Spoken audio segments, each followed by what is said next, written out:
Ezra 7:6 இந்த Ezra இஸ்ரவேலின் தேவனாகிய கர்த்தர் அருளின மோசேயின் நியாயப்பிரமாணத்திலே தேறின வேதபாரகனாயிருந்தான்.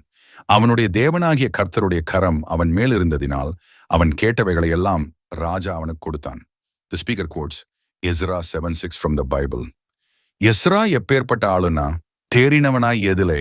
நியாயப்பிரமாணத்துல. மொத்தம் எத்தனை நியாயப்பிரமாணம்னா 612 நியாயப்பிரமாணம் இருக்கு. அதுல ஒரு நியாயப்பிரமாணத்திலேயே நம்மளால இவ்வளோ கஷ்டமா இருக்கு தேர்னவங்களா நிக்கிறதுக்கு.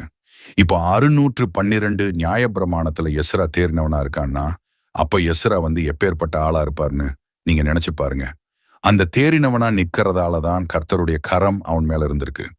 அவன் என்ன கேட்டாலுமே தேவன் என்ன பண்ணாரு? கொடுத்தாரு. அதே போல நம்மளும் கர்த்தருடைய வேதத்துல தேறினவர்களாய் இருக்கும்போது நம்ம என்ன கேட்டாலுமே கர்த்தர் கொடுக்க வல்லவராய் இருக்கிறார். கர்த்தருடைய கரம் ஃபர்ஸ்ட்.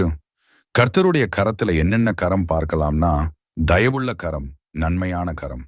தயவுள்ள கரம் எங்கே சொல்லி இருக்கு பாத்தீங்கன்னா, எஸ்ரா 7:90 தேவனுடைய தயவுள்ள கரத்தை சொல்லி இருக்கிறார்கள். 7:9 தேவனுடைய தயவுள்ள கரத்தை சொல்லி இருக்கிறாங்க. அந்த தயவுள்ள கரம் யார் யார் மேல இருந்துச்சுன்னு பார்க்கலாம். எஸ்தர் மேலையும் நெகேமியா மேலையும் தேவனுடைய தயவுள்ள கரம் இருந்துச்சு. இதுல பாருங்க, எஸ்தர் 8:4, 5, 6 பாத்தீங்கன்னா, எஸ்தர் ஒரு யூத குலப்பெண். அந்த யூத குலப்பெண் ஆமோன் என்கிறவன் என்ன பண்றான்? யூத குலத்தையே அழிக்கணும் அப்படின்னு நினைக்கிறான். யூத குலத்தையே அழிக்கணும்னு நினைக்கும் போது எஸ்தர் மொர்தெக்காயோட வீட்டுல தான் வளர்றாங்க. எஸ்தர் தாய் தகப்பன் இல்ல, ஆதரவற்றவங்க. ஆனா அந்த ஆதரவற்ற எஸ்தரை கர்த்தர் என்ன பண்ணார்னா 128 நாடுகளுக்கு ராஜாத்தியா வச்சார். நம்மளுமே கர்த்தரோட கூட இருந்தா நம்மளையுமே கர்த்தர் ராஜாத்தியா வைப்பார். 128 நாட்டுல நம்மளுள் இந்திய தேசமும் உள்ளடங்கும். அப்ப எஸ்தர் அவங்க யூத குலத்தை மீட்கணும் அப்படின்னு சொல்லிட்டு என்ன பண்றாங்க?